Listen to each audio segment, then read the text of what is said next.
Leonardo, a su vez, no solo fue el pintor de Mona Lisa y de la Última Cena, sino arquitecto, mecánico y hombre de ciencia de igual mérito.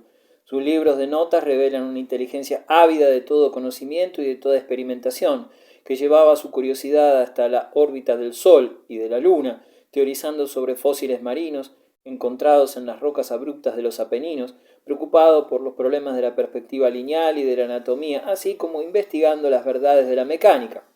La misma vasta competencia y la misma curiosidad eran características de Alberti, el primer atleta y el primer jinete de su época, que compuso melodías, pintó cuadros, construyó iglesias, escribió una comedia y trató de la ciencia de la arquitectura en 10 libros, escritos en una prosa tan pura y elegante que puede leerse todavía con placer. Ninguna rama de las ciencias aplicadas parecía desconocida de Alberti, quien inventó máquinas para poner a flote buques hundidos y al que se atribuye haberse anticipado a algún descubrimiento moderno en el terreno de la óptica.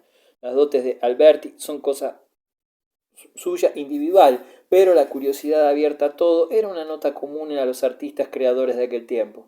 El arte del Renacimiento italiano, tanto en sus primeras manifestaciones florentinas como en las ulteriores venecianas, en el mismo Rafael, continuó conformándose con las tradiciones cristianas, ya que la Iglesia era el principal mecenas. Por un tema que se tomara del mundo clásico, había 20 que se habían escogido entre los de la Biblia.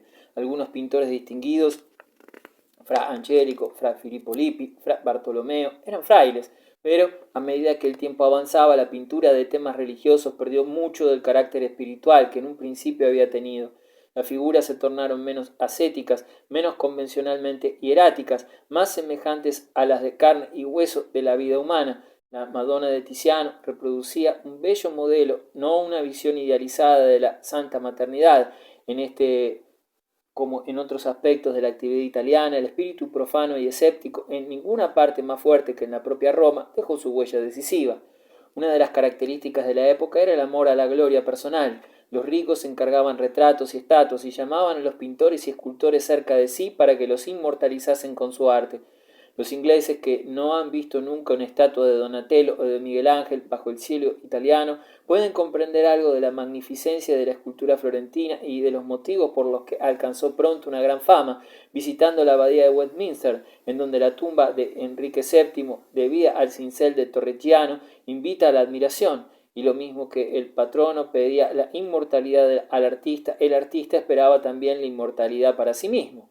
Los días de la arquitectura anónima, de las catedrales góticas construidas por una generación que seguía a otra generación de artesanos desconocidos, habían pasado. El arquitecto del Renacimiento, que había aprendido su oficio en los cánones de Vitruvio, esperaba ver madurar en su propia época la cosecha de la fama para su obra ya terminada. Es característico de la fuerza y de la individualidad de los italianos del Renacimiento que su arquitectura, aunque influida por las obras de Vitruvio, nunca fue una imitación servil o pedante de los modelos antiguos. Los italianos, con todo y respetar las reglas de su maestro romano, eran sensibles a las inspiraciones de su gusto personal. Las formas de la antigüedad se adaptaban a las necesidades modernas. Su rigidez era dulcificada por una nueva elegancia y una nueva exuberancia. En un proyecto arquitectónico entraba, completándolo, el jardín con sus cuadros de flores a nivel del suelo, con sus terrazas rectilíneas, sus estanques rectangulares y avenidas solemnes de cipreses, encuadrando la imponente fachada de una residencia campestre. Incluso Palladio de Vicenza, cuyos 4 libros sobre arquitectura alcanzaron gran autoridad en toda Europa, era incapaz de sujetar a sus severas proporciones y medidas clásicas la desbordada imaginación de sus compatriotas. La pasión italiana por lo decorativo luchaba con los severos cánones de la construcción clásica y en las iglesias barrocas del siglo XVIII acabó por triunfar definitivamente. La arquitectura del Renacimiento, difundiéndose desde Roma, que fue su verdadero centro, después de haber celebrado su principal triunfo eclesiástico en la nueva Basílica de San Pedro, cubrió Europa en el decurso del siglo XVI, con palacios y viviendas, no construidas ya para finalidades de defensa, sino para comodidad y disfrute de sus propietarios. La sede de Rideau y Fontainebleau, Hatfield y Knoll anuncian el advenimiento de una mayor época de esplendor en la que el castillo fortificado cede su lugar a la residencia campestre. en que las construcciones ciudadanas comienzan a desbordar más allá de los muros de la ciudad, y en que la arquitectura, dominada por el temor al peligro exterior que surgió con las invasiones bárbaras del siglo III, cede ante nuevas posibilidades sociales de tranquilidad, de magnificencia y de esparcimiento.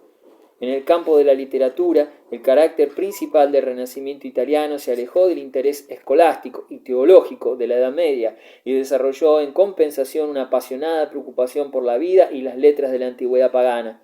No todo, sin embargo, en este gran movimiento del espíritu humano fue de igual valor. Algunos que hubieran podido escribir tolerablemente en su toscano nativo creían necesario expresarse en frías y pretenciosas imitaciones de Cicerón. Otros tiraron por la borda la ética y la religión. En general, se daba excesiva importancia al fácil dominio de la elocuencia latina. Eneas Silvio, cuyas Artis Rhetoricae Praecepta fueron escritas en 1454, subió al solio papal sostenido por la fuerza de su oratoria latina. El humanista del siglo XV, como el sofista griego o el fraile medieval, se hallaba expuesto y a menudo sucumbía a las tentaciones que en toda época han acechado el orador popular. Mientras los clásicos eran accesibles solo a través de los manuscritos, únicamente el humanista poseedor de un códice poseía la llave del conocimiento y podía abrir o cerrar el arca de las maravillas a su placer. El erudito viajero daba conferencias sobre Platón u Homero, leía el texto comentándolo. A través de su ingenio y de su voz tan solo, su público obtenía el acceso a los antiguos misterios. Y cuando los públicos han sido más emocionales, más dispuestos a aprender, más fáciles de conducir.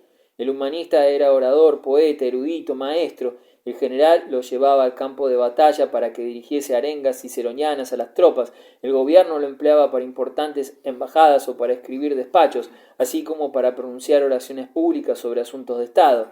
El príncipe le recibía en su castillo como hombre de espíritu, como instructor, bibliotecario o compañero. Hombres y mujeres de todas las clases sociales llenaban sus conferencias, se conmovían con su elocuencia y vivían de acuerdo con sus ideas. En estas condiciones no se podía esperar de él una profunda y consumada erudición. Con todo, lo que realizaron los humanistas italianos, a pesar de la superficialidad y de lo artificial de sus escritos latinos, fue de gran valor. Guiaron por el camino del nuevo descubrimiento del verdadero sentido y de la belleza del mundo antiguo, primero de los clásicos latinos, luego de la literatura griega.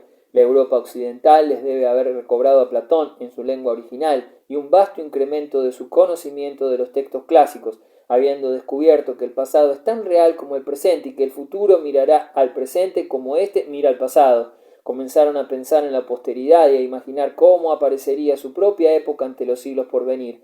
La gran escuela de publicistas y de historiadores florentinos se distingue por este nuevo sentido de continuidad histórica que conduce hacia atrás al pasado y hacia adelante al futuro. Tan rápida fue la influencia de los nuevos manuscritos. El cardenal Pesarión, 1403-72, llevó consigo de Constantinopla más de 800 manuscritos griegos, que las posibilidades de futuro parecerían no tener límites. Podía hacerse toda clase de descubrimientos, los libros perdidos de Tácito, los dramas perdidos de Sófocles, las perdidas décadas de Livio, y la emoción era más intensificada por las dificultades de la interpretación. Era preciso construir todo un apparatus criticus desde el principio, en el caso del griego, y en el del latín casi por completo. Gramáticas, diccionarios, tratados sobre arte antiguo y arqueología, disquisiciones acerca del significado de las palabras, todos los auxiliares técnicos de la cultura se combinaban con la exposición de las bellezas retóricas de la nueva literatura.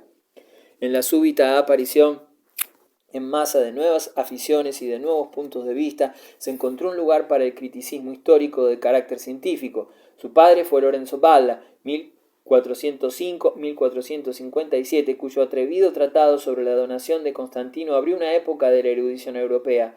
Valla fue el primero en arguir en términos generales que ni Constantino hubiera hecho ni el Papa Silvestre aceptado la donación. Luego indicó que si el imperio de Occidente hubiese sido realmente cedido al Papa, la donación sería comprobada por la existencia de monedas pontificales. Observó que Eutropio, quien escribió poco después del supuesto acontecimiento, no hace mención de tan trascendental convenio, que jamás se ha presentado su texto original, y finalmente que el documento que se conocía estaba escrito en un latín bárbaro, que traslucía claramente el estilo de la Cancillería papal, de manera que en sí mismo llevaba indelebles todas las señales de una falsificación interesada.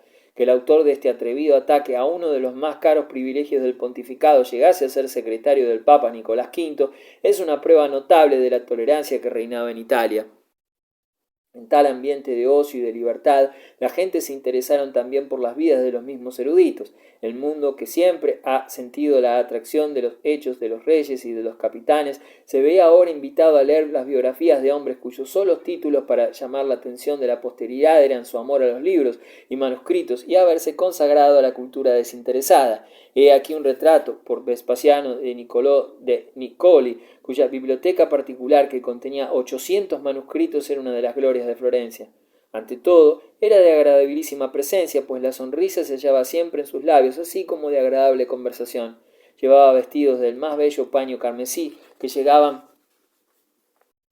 al suelo. Permaneció soltero para que el matrimonio no impidiese sus estudios. Un ama de llaves proveía sus necesidades diarias, aventajaba a todos y era el más pulcro en la manera de comer y en todas las demás cosas.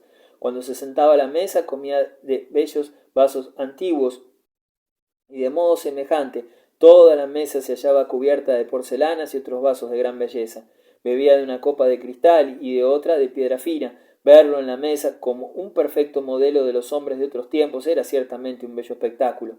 Exigía siempre que las servilletas que se le presentaban fuesen de las más blancas y lo mismo para su ropa interior. Algunos se admirarán del gran número de vasos que poseía, y a ellos les respondo que las cosas de esta naturaleza entonces no tenían tan alto valor ni eran tan apreciadas como más tarde, y que Niccoli tenía amigos en todas partes, los cuales, cuando querían serle agradables, le enviaban estatuas de mármol o vasos antiguos, grabados, inscripciones, pinturas, obras de antiguos maestros y mosaicos. Poseía un mapa muy bello en el que se habían marcado todas las partes y todas las ciudades del mundo, así como otros de Italia y de España, todos pintados. Florencia no podía mostrar otra casa tan adornada como esa u otra que tuviese tantos objetos bellos, de manera que cuantos en ella entraban podían contemplar innumerables cosas de valor, capaces de agradar a los más variados gustos. También entonces se comenzaron a oír elogios de los más maltratados y más meritorios servidores de la sociedad. Vespasiano, que nos ha pintado la redondeada cultura del escrupuloso y viejo solterón florentino, nos ha legado también el retrato de un maestro de escuela, Vittorino da Feltre, 1396-1446, aparece como el iniciador del movimiento pedagógico, uno de cuyos resultados fue la organización de nuestra educación humanística. Era un hombre pequeño, frugal y alegre, con un temperamento que le llevaba a reír constantemente, buen jinete y gimnasta infatigable y aplicado ejercitador del cuerpo, de la inteligencia y del carácter. Su escuela se hizo famosa en Italia y entre sus discípulos póstumos debemos incluir a Colet y Wolsey, a Juan Milton, a Carlos Kingsley, así como a todos nuestros modernos grandes educadores, en tanto que tratan de educar la inteligencia y el carácter mediante el instrumento de las bellas artes, la música y el arte, así como de combinar con este generoso currículum el cuidado por el desarrollo del cuerpo. Los gobernantes de Roma difícilmente podían ser indiferentes a la luz que brillaba sobre las cortes seculares de Italia, a través del patronaje del arte y de las letras. El papado, que había perdido mucho de su prestigio espiritual durante el cisma y durante la cautividad de Aviñón, se dedicaba ahora eficazmente a promover la ciencia, a coleccionar tesoros artísticos y a embellecer y a restaurar una famosa pero largo tiempo descuidada capital. Nicolás V, 1447-1455, el hijo erudito de un pobre campanero, fundó la Biblioteca Vaticana y dio encargos a Fra Angelico, a Benozzo Gozzoli y a Piero de la Francesca. El brillante Eneas Silvio, que levantó el palacio de Piccolomini en Siena, llevó a la Santa Sede las dotes prometedoras de un viajero, de un hombre de letras, de un diplomático y de un virtuoso, y como Papa Pío II, 1458-64, recobró mucho del antiguo celo de los cruzados. A Pablo II, 1464-1471, su sucesor, que coleccionaba camafeos y bronces con el ardor y la pericia de un experto veneciano, se debe la restauración de los arcos de Septimio Severo y de Tito, y así los papas del Renacimiento continuaron construyendo, restaurando, decorando y siguiendo sus gustos refinados, gastando e imponiendo contribuciones hasta que, con la accesión de León X de la Casa de los Medici en 1513, el mecenazgo papal de las artes fue elevado a un punto culminante de munificencia y de esplendor, que con el coste abrumador de la nueva Basílica de San Pedro debilitaron la adhesión de media cristiandad. El visitante de Roma que admira las colecciones y los monumentos de esa época encontrará difícil condenar a los papas del Renacimiento por tales actividades, ilustradas, aunque caras. Lo que queda abierto a la censura es la ambición patente y sin escrúpulos con la que algunos de los papas del Renacimiento trataron de extender sus dominios temporales a expensas de sus vecinos italianos. Cuando consideramos la gravedad e inminencia del peligro turco y la urgente necesidad de la alianza de todos los estados italianos, la política de un papa como Sixto IV, que en su ambición de fundar una monarquía temporal organizó un sistema científico de despotismo y dos veces se embarcó en una guerra, hay que colocarla muy alta en la escala de la iniquidad política. No era la última de las causas de la rebelión contra Roma, el sentimiento extendido en el norte de Europa de que los papas eran príncipes italianos para quienes el aumento de su poder temporal constituía un interés más importante que la promoción del bienestar espiritual de la cristiandad.